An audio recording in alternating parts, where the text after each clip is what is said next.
Hello बच्चों, Siddharth selection में आपका फिर से स्वागत है। आज हम लोग इंटर का 8वां चैप्टर शुरू करेंगे, जिसमें हम लोग क्या प्राचीन इतिहास के बारे में जानेंगे। आखिर प्राचीन इतिहास मतलब इतिहास के बारे में कैसे सोचे होंगे, कुछ आइडिया है?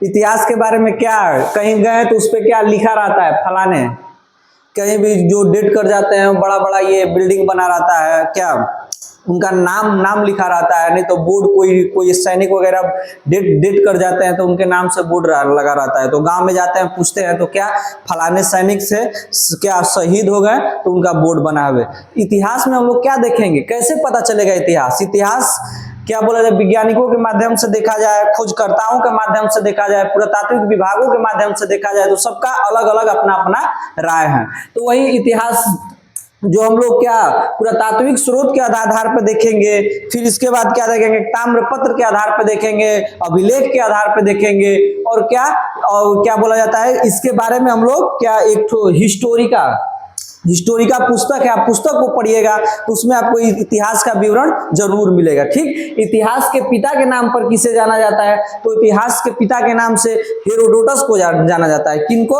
हेरोडोटस को। इनकी एक प्रसिद्ध पुस्तक है, उस पुस्तक का क्या नाम है? हिस्टोरिका जो पुस्तक है उसमें इतिहास को अलग अलग खंडों में बांटा गया है। ठीक, सेम उसी खंडों के आधार पर हम लोग देखेंगे क्या इतिहास को हम लोग पढ़ेंगे। ठीक, आइए चलते हैं इतिहास की ओर। क्या दिया है, इतिहास को विभाजन किया गया मुख्यतः कितने पार्ट में, तो 3 पार्टों में। कितने पार्टों में विभाजित किया गया है? 3 पार्टों में। कौन कौन? पहला होता है प्राग ऐतिहासिक काल, प्री हिस्टोरिक पीरियड। क्या होता है? प्राग ऐतिहासिक काल। इसमें क्या क्या हुआ था सर, तो जो प्राग ऐतिहासिक काल था इसमें सिर्फ लिखित प्रमाण उपलब्ध नहीं है। क्या है? लिखित प्रमाण उपलब्ध नहीं है, कोई लिखित प्रमाण नहीं है। क्या है? प्राग इतिहास यानी कि पूरा पत्थर का। क्या था? पूरा पत्थर का था। उस समय क्या करते थे लोग, यानी एकदम बिना कपड़ों के रहते थे, यहाँ घूमना वहां, यानी कि घुमंतु आदमी था।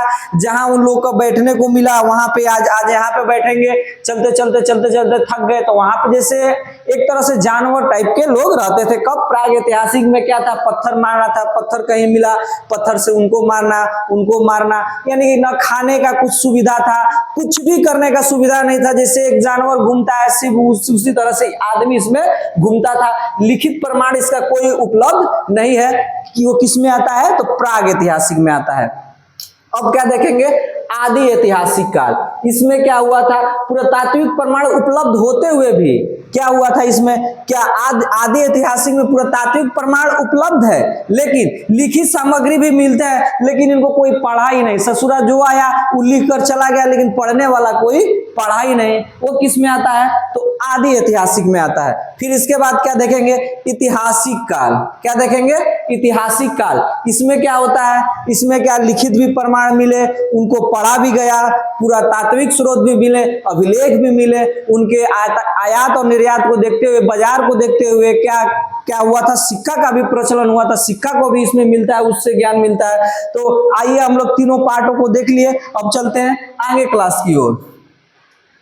अब प्राग ऐतिहासिक काल को हम लोग पढ़ेंगे कि सर प्राग ऐतिहासिक काल होता क्या है। तो प्राग ऐतिहासिक काल ये लगभग 20 लाख ईसा पूर्व से 25,000 ईसा पूर्व तक माना जाता है। वो जिसमें मनुष्य को लिपि लेखन का ज्ञान नहीं था। लिपि यानी कि लिखने का कोई ज्ञान नहीं था। यानी कि आदमी उस समय क्या था, एक खाना बदोश आदमी था। आज यहाँ पे जैसे हम यहाँ पे चल रहे हैं मोहनिया में, खाना वाना खाए और घूमने लगे बिना कपड़ों के, सभी जगह जंगल झाड़ियां सब, कोई देखने वाला कोई नहीं है। सब इसी तरह से झिंगा लाला हुर वाला जो कंडीशन था वही कंडीशन में रहने वाला आदमी है। कल गए रामगढ़, जाके चलते चलते थक गए, वहां पे क्या कुछ मिला तो उठाकर खाए, फिर आगे गए वहां पे कुछ मिला तो उठाकर खाए, खाकर वहीं पे फेंक दिए। तो पहली बार का घटना हुआ कि आदमी को मिला, उठाकर खाया, वही उसको फेंक दिया तो वो जमने लगा, घूमते घूमते चला गया, फिर आया तो अरे जाम गया, अच्छा जाम रहा है। तो वहां से अलग युग का शुरुआत हो जाता है। इसी में ही क्या बोला, पत्थर जो आग का खोज हुआ था वो किसमें हुआ था? प्राग ऐतिहासिक काल में। वो कैसे हुआ था? आदमी जो था खाना बदोश आदमी था, उसको ढेला उठाना, ऐसे मारना, किधरों मार देना। तो आदमी जा रहा था जंगल में, उस समय इंसान ज्यादातर घुमंतु था, तो जंगल में नॉर्मली सी बात है, आज यहाँ पे रह रहे हैं तो आगे जाएंगे जंगल, वहां सूखा पत्तियां मिलेगा, कहीं झाड़ियां मिलेगी। तो आदमी एक दूसरे में क्या बाता बाती करता था, ही बतियाने वाला रहबे करता था, ढेला मारा, पत्ती थी सूखा हुआ, जाकर ढेला दो जो टकराया, वो क्या वहां से आग निकल गई। जब आग निकली तो वो लोग चिया, अरे बाप रे बाप आग लग। उन लोग को एहसास नहीं था, जब आग लगा तो वहां पूरा धुआं होने लगा, जलने लगा। उसमें क्या हुआ, जंगल में पूरा आग लग गया। आग लगा तो उसमें जो जानवर रहते थे, कुछ जानवर भागने के लिए भाग गए और कुछ जानवर आग में किसी तरह से फंस गए, वो भुंजा गए। तो ये क्या था, जो आदिमानव रहने वाले थे पूर्णतः किसमें, उन्हीं लोग पर डिपेंड थे कि भाई कुछ खाने के लिए मिले, अगल बगल घूमे, किधरों जानवर रहे। आग के डर से जानवर गायब, इधर आदमी पीछे पीछे खोजने लगा, कहीं कुछ नहीं मिला। तो रास्ते में वही आग लगा था, उसी पार्ट में जाने लगा, कुछ ना कुछ मिले। तो उसी में जला हुआ एक जानवर मिला, जो उसको खाया तो बड़ा उसको टेस्टी लगा। ओ माय गॉड, गोटुरुला कितना टेस्टी है। जब खाया तो इसी में क्या मिला है, सब प्राग ऐतिहासिक काल को ही कहा जाता है। फिर अब जानकारी का स्रोत देखिए, पत्थर और औजार मिले। इसमें क्या मिले, पत्थर औजार मिले, हड्डियां मिली, गुफा का चित्र मिला, मिट्टी के बर्तन मिले। मिट्टी के बर्तन आज भी है, जो घड़ा ले लीजिएगा उसको क्या करिएगा, घर के अंदर गाड़ दीजिएगा। आज नहीं 100 साल बाद या 50 साल बाद देखिएगा तो वो कभी खत्म होने वाला नहीं है, वो मिट्टी में मिलने वाला नहीं है। तो क्या मिला था, मिट्टी के बर्तन मिले थे। फिर काल का जो ये विभाजन किया गया है प्राग ऐतिहासिक को, इसको भी क्या बोला जाता है, 4 पार्टों में विभाजित किया। जिस पहला पार्ट हो जाता है पूरा पाषाण काल, इसमें क्या आग का ज्ञान हो गया था, पूरा पाषाण काल में आग का ज्ञान हो गया था। फिर क्या आता है मध्य पाषाण काल, इसमें क्या शिकार करना, धनुष सेवन, बाण चलाना। क्या इसमें जब आग का आविष्कार हो गया भाई, इसमें क्या शिकार करने का तरीका मिल जाता है, कैसे शिकार करना है।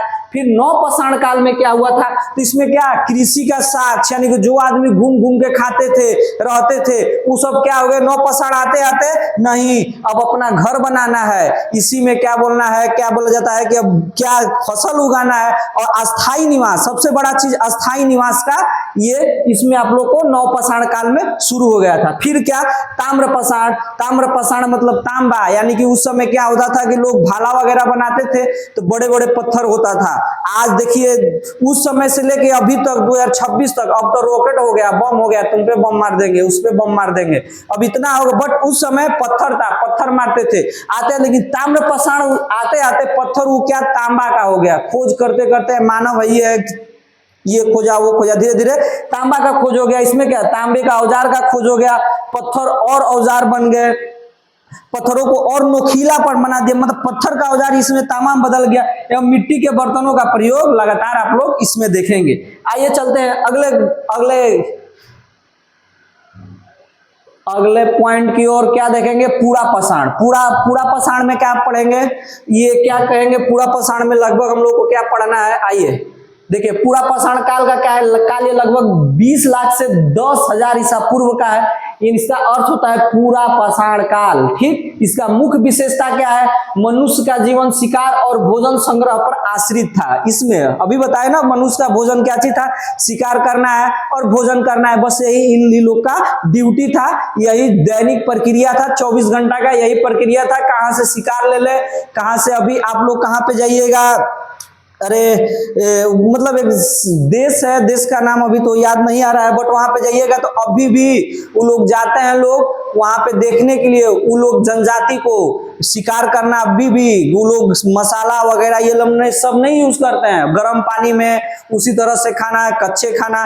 ये लोग आप लोग यूट्यूब पर देखे होंगे, वो सिटी क्या बोले, कंट्री का नाम अभी याद नहीं आ रहा, बट कभी बता देंगे। ठीक, घुमंतु जीवन था, गुफाओं और नदियों के किनारे निवास था। ये देखिए क्यों गुफाओं और नदियों के किनारे निवास था, जानवर थे गुफा के, क्या बोल, गुफा के बगल में, क्या गुफा में रहेंगे तो हम लोग बचे रहेंगे। और क्या, नदी के किनारे पानी का पीने उन्ने का व्यवस्था रहना चाहिए ना, इसलिए उस समय के लोग नदी के किनारे गुफा में ज्यादातर रहते थे। अब देखिए, खरदरे बिना पालिश वाले पत्थर का औजार थे, यानी कि अभी एक ठो क्या किए कर दिए, पत्थर ले लीजिए, ऐसे फोड़ दीजिए उसको, उसी को रस्सी लगाकर, नहीं तो इतना बड़ा बड़ा लेकर ऐसे मार के मुआता था। कुछ नहीं था भाई, पत्थर वो ये था, उसी से ऐसे मारता था, मर गया उसको। आग का सेंस, इस समय आग का सेंस था, उसको भूजा भाजा, इसके बाद धीरे खाना स्टार्ट कर दिया। फिर इसके बाद प्रमुख औजार में क्या था, हस्त कुठार, चापर, खुरचनी और क्या का फलक था। वही हस्त कुठार था मारने वाला, फिर इसके बाद चापर ऐसे ऐसे करके उसमें दबाया जाता था, फिर अब क्या था, खुरदनी, अरे खुरदनी वही इस समय का खुरपी जो बोला जाता है, खुरपी टाइप का। फिर इसके बाद आग का ज्ञान हुआ, उत्तर पाषाण काल में हुआ। आग का ज्ञान कहाँ हुआ था? उत्तर पाषाण काल में। फिर पशुपालन और कृषि का ज्ञान नहीं था उस समय, पशुपालन और कृषि का ज्ञान कुछ भी नहीं था। प्रमुख स्थल में क्या क्या देखेंगे, जहां पे ये लोग जो अपना ये इनका साक्ष्य देखना हो तो भीमबेटका में चले जाइए। कहाँ है? मध्य प्रदेश में। भीमबेटका मध्य प्रदेश में। हुंसगी कहाँ है? हुंसगी कर्नाटका में जाइएगा, इन लोग का अवशेष मिलेगा।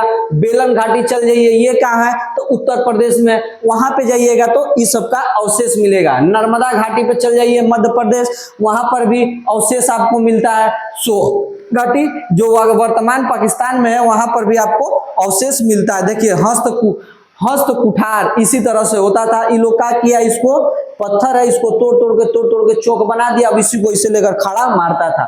फिर चापर बना दिया। देखिए समय आते आते इसको क्या वर्गाकार बना के उसको पटकने का काम करता था, मारने का काम करता था।